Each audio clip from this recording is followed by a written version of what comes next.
I mean, obviously we're very worried about the situation, and we've issued a number of statements. My first statement here was issued on the 15th of October, when I highlighted what we thought was an impending problem with the supplies of fuel and the supplies of essential materials coming in. We were highlighting the fact that there's a large number of people in the earthquake-affected areas who, facing the onset of a winter, have a very difficult time ahead of them. At that time, we were hopeful that the fuel situation would have been improved. At that time, we were hoping the fuel situation would be better for us to plan the supply of humanitarian assistance to these affected populations.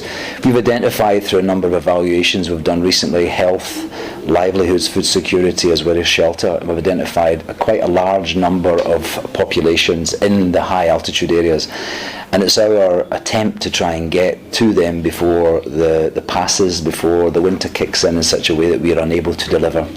The problem now faced with us is we have stores and we have stocks and we have helicopters, but we don't have the fuel to deliver on a regular basis. We can do some, we're doing partial, we're doing intermittent, but we're not doing the planned support as we hoped. So we are racing against time to get fuel. I was in a meeting last week with the Ministry of Finance and the Local Development Partners meeting, and then that I highlighted the need for us, and I've done it on other occasions, that we would like to get a dedicated fuel supply to ensure that we can deliver both by air and by road to the affected populations in the earthquake areas. For that's our priority. That said, you mentioned the statement by UNICEF. I think you're right. The figures speak for themselves. I think we've had delegations coming to this office from schools and from elsewhere, hospitals and doctors, speaking about the concerns they have. WHO, who's the medical organisation, and UNICEF have been highlighting the crisis in terms of essential supplies to certain areas where there are needs, and we're very, very keen to make sure that the supply of material is delivered, and that the children's health is not endangered further. We've had in this country before some nutritional issues where food security problems exacerbated now by the earthquake, and now with some of the supply issues that have come in. So it's something that I'm glad that at the highest level in UNICEF, Tony Lake is the executive director, you can't get higher than that, who made that statement, a very strong statement. And hopefully with all of these efforts, we will then try and get some realisation among the parties that this is a very serious humanitarian situation. I came here after having been in a previous place, which was it was a conflict situation, and I came here thinking I'll have a development challenge. I'll be here to LDC graduation. I'll be here to implement development programs. And then I arrived at a time when it was the interim government headed by Mr. Rigby. And then after that, straight away we had elections in November 2013. The possibility of those elections going forward were uncertain because of various fractions and parties who were threatening insecurity, but those elections went ahead. The international community was really extremely happy by that. I think the result in terms of the 78% people who came out and voted, to me was a fantastic foundation for a democratic future. I think as we move forward into the creation of a new government and the government challenges of addressing the constitutional problems, and then you had the earthquake. And in the earthquake, you had serious issues that we had to address. And I measure that, how we responded to the earthquake, which was the biggest challenge I think we faced as the international community here, because it wasn't a process challenge. It was a physical challenge. It was a people challenge.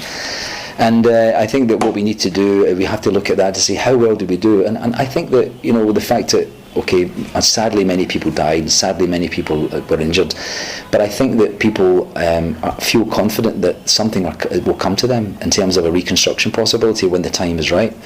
So as part of the UN, as me as the leader of the UN, I feel as though I was privileged, one, to be in that very complex situation, very diverse issues that arose, and I hope that I saw my role as being trying to get the UN inside with the international community in support of the government of Nepal to address those challenges for the people of Nepal, and that was always my intention, and I think I tried to do it as best I can. I'm very well aware of my strengths and very well aware of my weaknesses, but I know that I can do well, and I try to make the UN relevant here. I try to make the UN helpful here at different levels, and all the UN agencies and the UN family are all on the same page. I mean, we all see what's needing to be done here, and we all want to make it happen.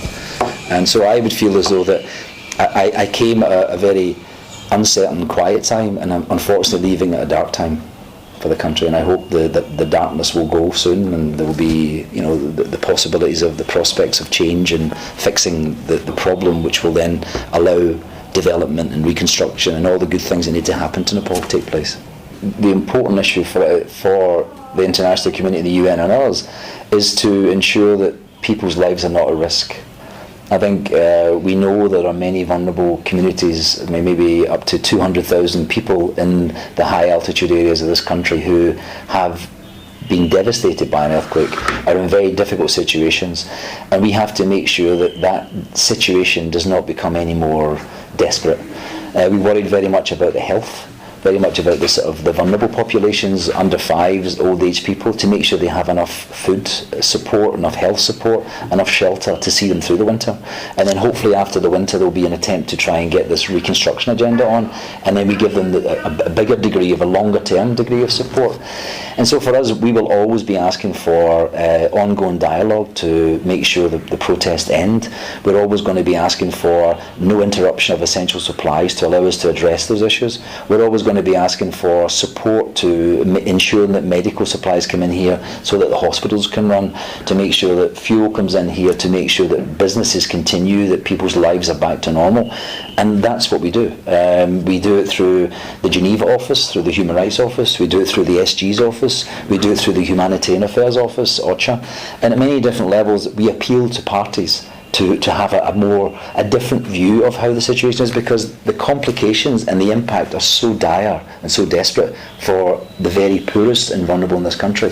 And that's the message we think has to be one that convinces people who are maybe in a very polarised position, that they have to give a little bit up to get this moved on and get progress made and get the possibilities there that people can get their lives back to normal again. And that's what we do.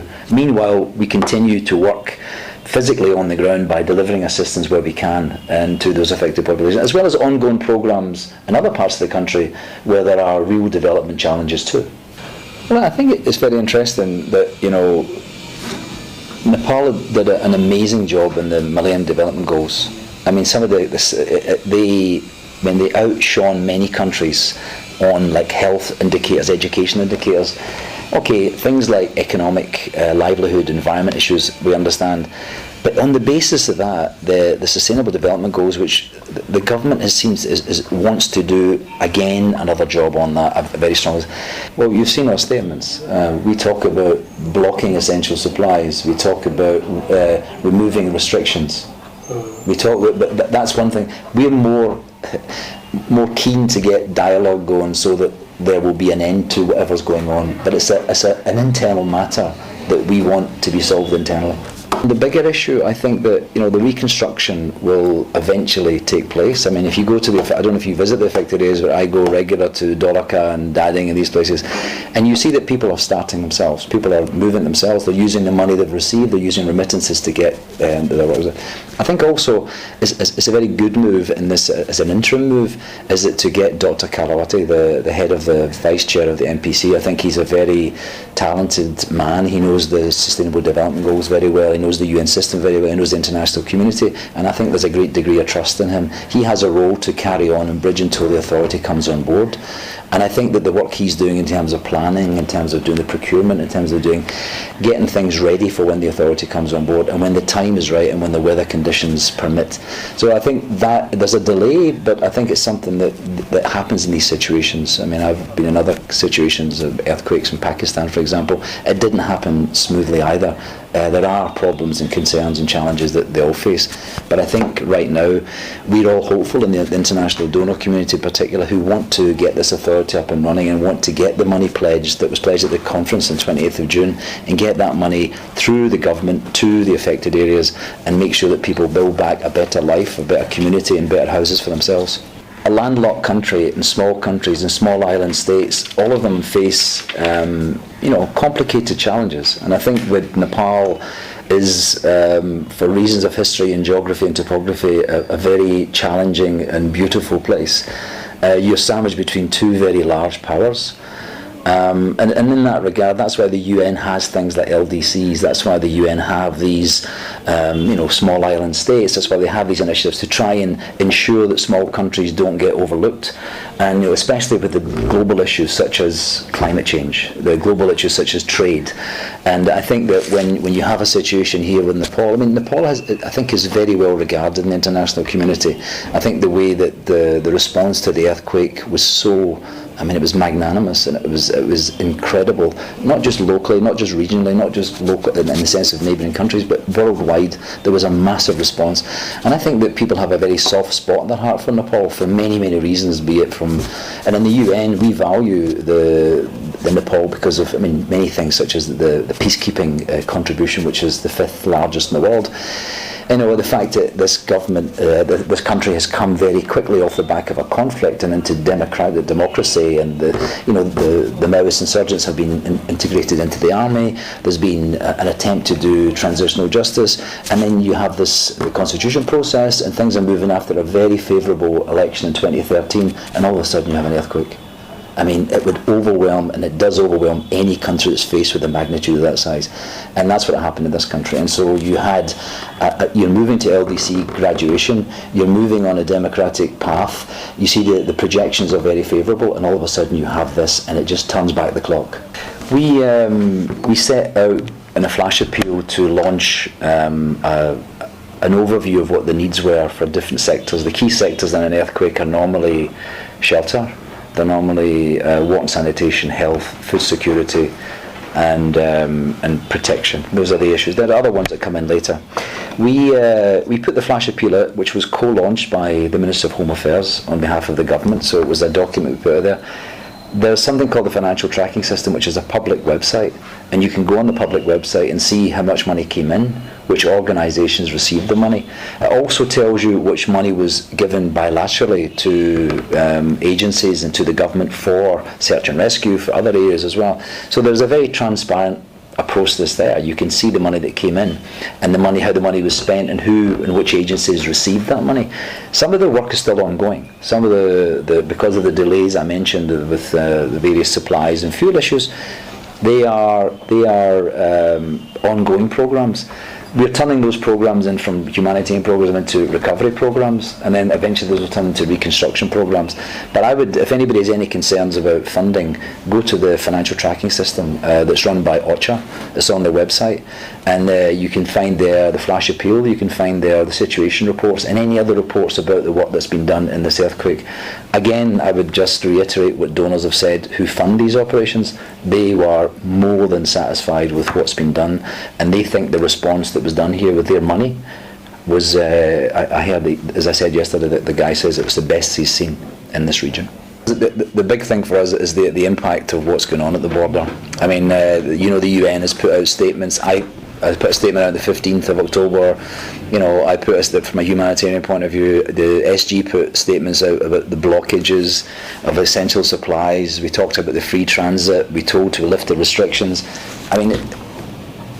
Other than just repeating that message, that's the situation. We hear, and even your newspaper this morning talking about this is an internal issue. And there should be no international interference and all that stuff. So we can be effective to a certain point before it becomes interference or it becomes intrusion. And I think that it's up to the Nepal parties agitating government, others, to have a conversation, as we've been asking for continually, for dialogue, to and at the same time asking people to protest peacefully and at the free assembly, but at the same time do not target ambulances, do not target medical supplies. We've been asking for that. And when we meet here, and I've met many of the agitating parties have come to give petitions and come to the UN House, I meet them, I speak to them, and I say the same things to them. I say, we want to address the population who needs support. We want the schools, we want everything to them, not just here, but all over the whole country. And our priority is the earthquake-affected areas. And we're trying to make sure that we can get the supplies and the fuel to those people before the winter. But they have their own reasons, which they explain, and the reasons. And so, that's the situation we're at right now. people hang on a lot to words, and they interpret a lot of words, and I find Nepal is one of those curious places that there's a lot of word watchers, and I think and people like to scrutinise things, and why did he say that? Whether it's commend, whether it's acknowledge, whether it's congratulates. I mean, to be honest, I'm a native English speaker. Well, I'm Scottish, so I have a sort of English speaker, and I find it difficult to ascertain the strength of language, because it's often the way I could say something congratulate, or I could say commends.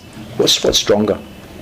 Hang your appreciation of an organisation or an embassy or something on the basis of a word. I think it's a fragile relationship, personally speaking. I would rather you looked at what we do here rather than what we say. And I think what we do here is, through the earthquake, through the support to the Constitution, through the support to development and all of what we do in this country, I mean, it can't be, and all the relationship we have with Nepal, it can't be on the basis of a word. I'm sorry.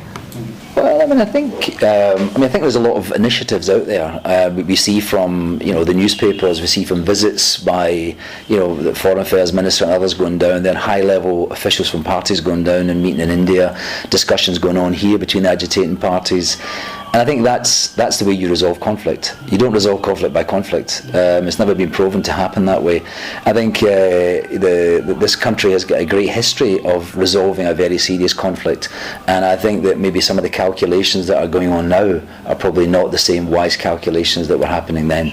And I would suggest that maybe there have been a few miscalculations made by all sides, and I think that's where we are. And we would just keep reiterating that we want the ongoing discussions, which we hear might be favourable and positive shortly, will actually come to a result which ends this protest and ends this the lack of fuel and other supplies, medical, and get schools back on track, get kids back in education again, and get lives back normal, get people back working, and get the economy boosted again. That's what our hope is, and it's not going to be done by conflict. It's going to be done by peaceful means. As we keep being told that this is an internal matter, I mean, I think that there are things that need to be done, internally, that have to fix this. And I think that's why you've got the head of UCP and Maoist heading up a high-level political committee, because that's how it's going to be done with the agitating parties and their protests. And those issues are going to have to be put on the table. An agreement comes up with an approach that people on both sides feel part, and they're not just in that process, right, of agreeing what the next steps would be. Third party only comes when people stop talking, and that's not happened yet. An amazingly diverse country, physically and otherwise. I think I came here thinking it was going to be a development job, and I found out very quickly that it is below development there are a lot of other moving parts, and dealing with the moving parts to bring about development is not easy. But all of that said, I had a most wonderful time here, I've got to say. Such a challenge that I feel honoured to have been head of the UN at these very difficult times, but I think very rewarding for me personally. But I hope that the work we've done and the work the UN continues to do will be valued by everybody, and some of the perceptions I hope that the media does its job to try and correct some of these misperceptions. And I know sometimes it doesn't make for good news to say the UN's doing well, and it's better to say the UN is rubbish, because it makes it a better story. But I think at the end of the day, I think that we have tried to be as impartial, independent as we possibly can, and deliver assistance and support to needed populations in this country, working with the government and other parts of the community. And there's not much more we can do than that, to be perfectly honest. Applies to it, and we ask the parties to remove the restrictions. That's what's been said in statements.